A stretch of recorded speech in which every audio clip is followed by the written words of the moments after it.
Ya Allah semuanya, gimana kabar kalian selama 2 hari gue gak upload? Apakah asupan peribuan kalian sudah menipis? Kalem aja lu pada, karena mulai hari ini gue bakal fokus lagi ke kalian semua. Dan makasih banyak buat kalian yang udah support gue di 2 foto yang gue post kemarin. Ya meskipun gak sedikit pula yang ngira gue cewek sih ya. Tapi ya kesampingkan soal itu dulu, karena pada video kali ini, kita akan melanjutkan alur cerita dari anime yang membuat kalian ngehalu pengen jadi Raja Iblis, lalu berinkarnasi jadi bocil OP, tapi bukan demi nyelamatin dunia, melainkan demi 2 puding yang disebut boba. Tapi sebelum kita mulai videonya, buat jadi kalian yang nganggur, tolong push dulu tombol subrek, like, dan juga lonceng notifikasi di bawah, biar kalian semua gak ketinggalan alur cerita anime gua yang lainnya. Oke, tanpa berlama-lama lagi, inilah dia, Seiken Gakuin episode ketiga.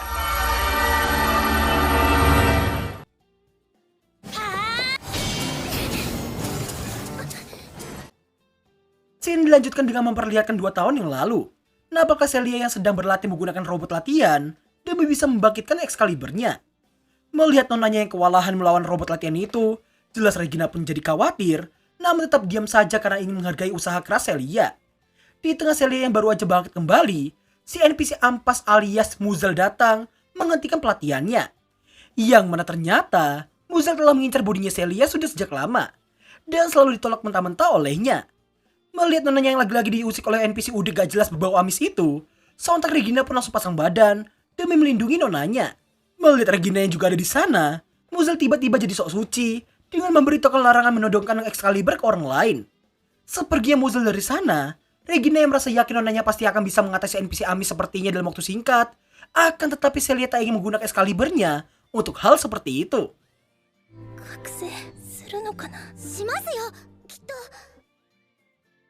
Scene kembali ke masa sekarang, yang mana terlihat Celia yang baru saja terbangun dari pingsannya. Celia yang masih bingung karena merasa tadi ada di kamar mandi, nampak dijelaskan sama Leo, yang mana ia mengaku telah menggendongnya sampai ke tempat tidur, tanpa melihat bodinya sama sekali menggunakan sihirnya. Celia kemudian menanyakan siapakah Leo sebenarnya. Tak ingin identitasnya sebagai Raja Iblis terbongkar, Leo hanya memberitahukan dirinya adalah penyihir kuno yang telah bangkit kembali. Dan saat di reruntuhan sebelumnya, Celia juga telah ia bangkitkan dengan menghitung peruntungan menggunakan mantra tingkat 10 yang disebut Great Elder Undead. Celia-san wa saikouii no undead, vampire queen desu yo. Edan sekali, rupanya Celia kini merupakan undead tingkat tinggi yang disebut Ratu Vampir. Sebagai bukti bahwa ia sudah bukan lagi seorang manusia adalah kekurangan sihir yang membuatnya menginginkan darah miliknya. Boku ni wa tasukeru houfou ga sore shika arimasen deshita. Celia kemudian menceritakan soal masa lalunya yang telah kalian lihat di episode kedua lalu. Di mana saat ia berumur 9 tahun, bencana besar Void yang disebut Stampede telah membumi hanguskan tidak hanya kampung halaman, tapi juga orang tua bahkan seluruh anggota keluarganya, hingga hanya menyisakan Celia dan juga Regina. Dan setelah diselamatkan, Celia dan Regina langsung dikirimkan ke Seven Assault Garden. Karena darah keluarganya itu, Celia diharapkan bisa menjadi pemilik Excalibur yang hebat, seperti keluarga Crystallianya.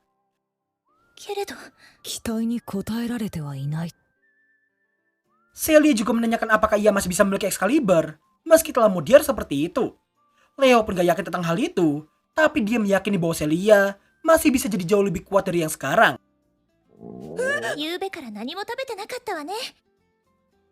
Singkat cerita, nampaklah Leo yang kini telah memakai seragam akademi. Dirinya kemudian diminta Celia untuk memilih menu yang mau ia makan. Namun karena Leo yang ingin membayar sendiri menggunakan 1 koin emasnya, sontak dirinya pun terkejut di saat Celia yang memberitahukan koin emas itu gak ada gunanya sama sekali. Karena tempat itu hanya menerima pembayaran berupa kredit poin. Tak lama setelah itu, nampaklah seorang gadis yang lagi ditagih sama 2 debt collector. Meski telah diberitahu ia akan membayar minggu depan nanti, namun jelas mereka bodoh amat dan malah ingin merebut paksa baju yang dipakai oleh gadis itu.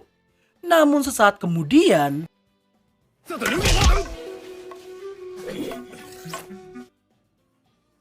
tanpa rasa takut, gadis itu memberitahukan ia adalah murid akademi itu dan akan selalu di sana tanpa bersembunyi sama sekali.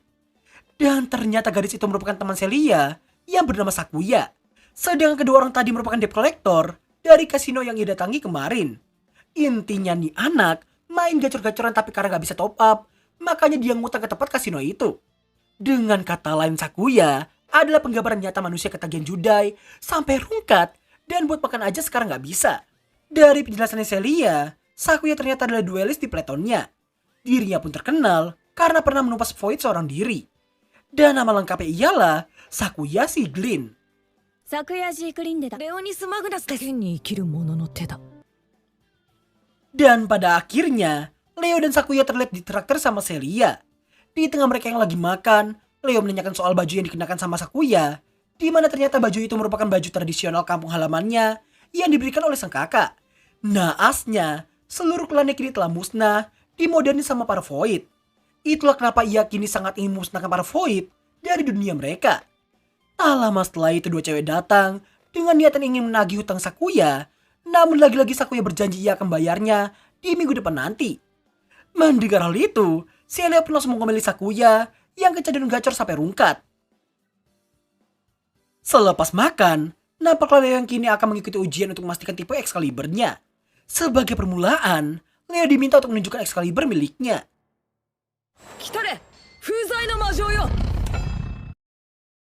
Meski awalnya Leo mengaku tongkatnya itu adalah tipe support, namun di saat ia diminta buat menghadapi 3 robot yang disebut sebagai simulator Void, secara tiba-tiba メタハル混戦のボイドシミュレーターをべしゃんこに karena nggak ngeliat apa yang terjadi barusan, dan karena mengira Leo lebih ke tipe destruction ketimbang support, si penguji yang berniat mengulangi sekali lagi, nampak dihentikan sama NPC bau amis.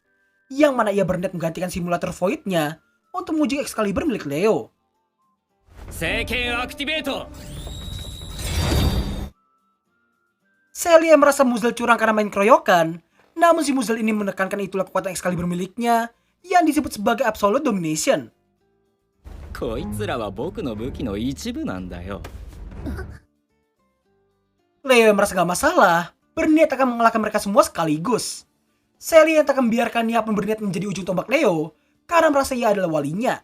Akan tetapi hal itu malah membuat Muzel senang, dan berakhir membuat mereka bertaruh. Jika tim NPC Amis yang menang, maka Celia harus join ke Platonnya. Dan jika timnya Leo yang menang, maka Muzel dilarang buat musik Celia lagi ke depannya. Celia yang khawatir pun nampak ditenangkan oleh Leo, karena ia tak akan menyerahkan familiarnya pada siapapun. Setelah semuanya bersiap, adu mekanik antara Leo x Celia melawan tim NPC Amis pun dimulai.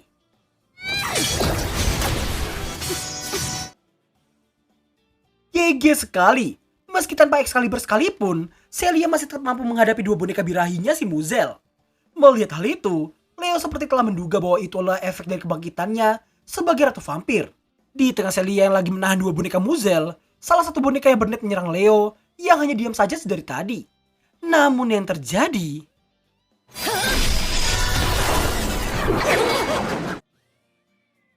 Gak cuma Leo yang menunjukkan kebolehannya, Celia pun turut melakukan yang terbaik dengan mukul mundur dua pengguna Excalibur tipe duelist di hadapannya. Tidak lupa Celia juga memprovokasi Muzel yang selalu saja bersembunyi di bawah perlindungan wanita miliknya. Tak lama kemudian, Regina terlihat berlari ke gedung ujian Excalibur karena baru teringat ujian Leo yang sedang dilaksanakan. Dirinya pun terkejut di saat melihat nonanya dan juga Leo yang malah sedang bertarung dengan partinya si NPC bau amis. Dan hebatnya, Celia baru aja menumbangkan 3 wanita Muzel tanpa menggunakan Excalibur sama sekali. Namun di saat ia hendak menyerang Muzel, secara tiba-tiba...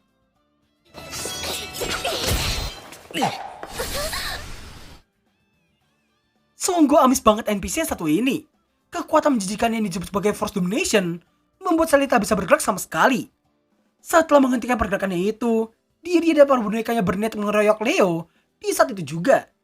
Namun di tengah itu semua Leo mendengar Celia yang terus mengatakan akan melindunginya. Dan bersama dengan itu juga rambut Celia perlahan mengeluarkan cahaya putih yang membuat semua orang di sana berpaling melihat apa yang terjadi padanya. Dan ternyata...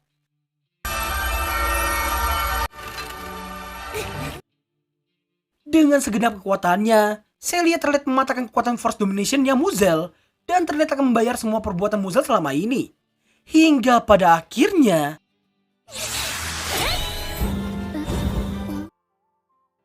bersama dengan hancurnya Excalibur si NPC bawah amis itu, kesadaran semua orang pun kini telah kembali juga. Merasa gak mungkin bisa menang dari Celia, jelas Muzel memilih untuk menyerah dari pertandingan itu.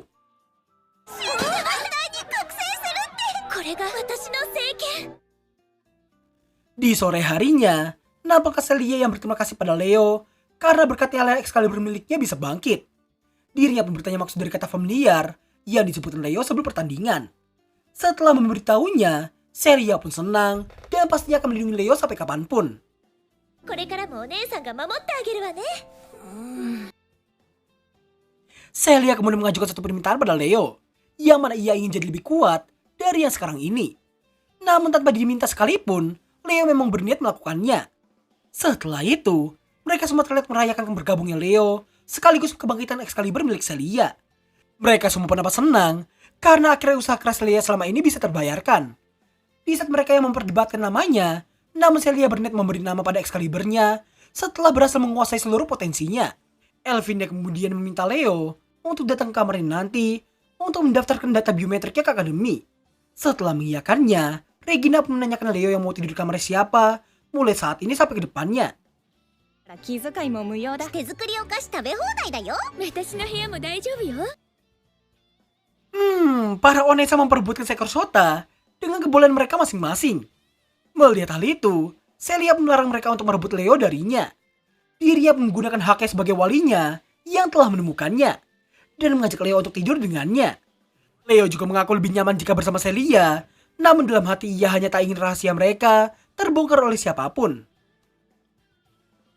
Scene berpindah di kamar Elvine. Nampaknya Leo yang sedang didata oleh Excaliburnya Elvine yang disebut sebagai Eye of Witch. Elvine pun memberitahukan ia adalah duelis di peletannya dulu. Namun karena suatu insiden, 2 dari 3 rekannya meninggoy oleh para Void. Dan hal itu menyebabkan Eye of Witch-nya kehilangan kekuatan sejatinya. Dan di tengah keputusannya itu, Celia mengajak Eye untuk bergabung dengan Platonnya. と胸を見ていると。の情報取ってるんですか？冗談よ。 Sembari angle kamera yang mengarah ke 2 objek yang berbeda, di mana mata Leo mengarah ke komputer karena ada gambar peta di sana, tapi gue yakin mata kalian pasti ke objek yang satunya lagi. Karena Leo saat ini melihat gambar peta, Elvine pun berniat meminjamkan tablet miliknya padanya.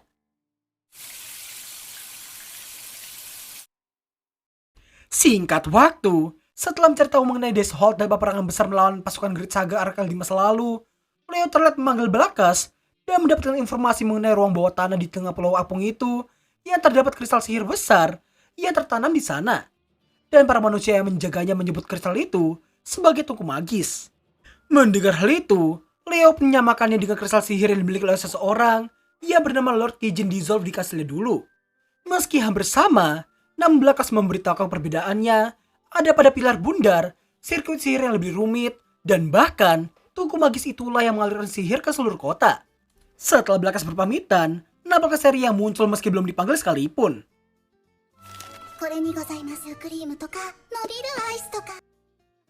Leo pun langsung mengomelinya karena mengira Seri hanya bermain-main saja kerjaannya.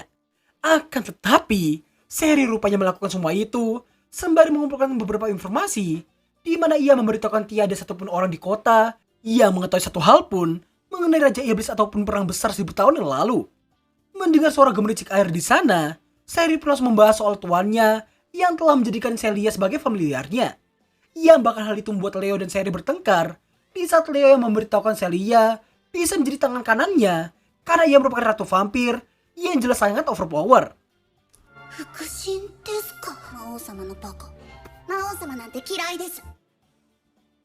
Sesaat setelah mengakui ketidakpahaman yang menghadapi wanita seperti Seri, Celia datang dan membuat Seri langsung masuk kembali ke dalam bayangannya.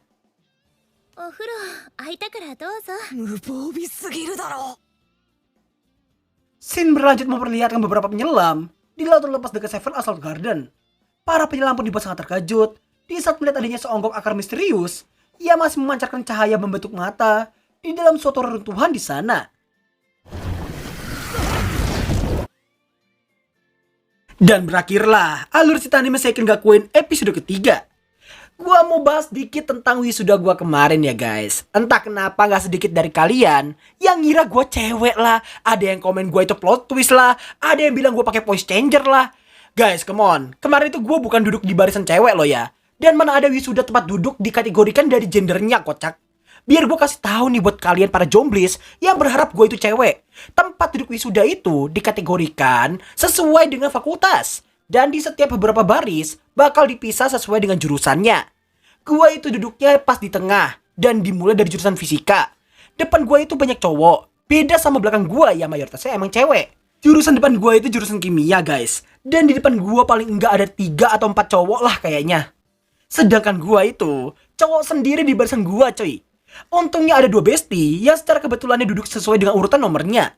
Gua nomor 81, sedangkan mereka nomor 80 dan 82. Dan by the way jelas banget di foto itu gue pakai baju putih setelan toga. Kalau yang cewek itu pakai baju wajib berupa baju kebaya. Lalu untuk foto keduanya itu bukan kerudung astagoy, itu masker full face. Alias nutupin seluruh wajah gua cuy. Dan gua pakai itu ya biar gak kelihatan aja. Topeng Rimuru juga gua bolongin saat itu biar bisa ngeliat ke kamera. Jadi saran gue buat kalian yang komen kayak gitu, mending kalian segera cari pacar deh. Biar gak ngira YouTuber suara om-om kayak gue sebagai cewek bervoice changer. Thanks for watching dan sampai jumpa di episode berikutnya. Bye-bye.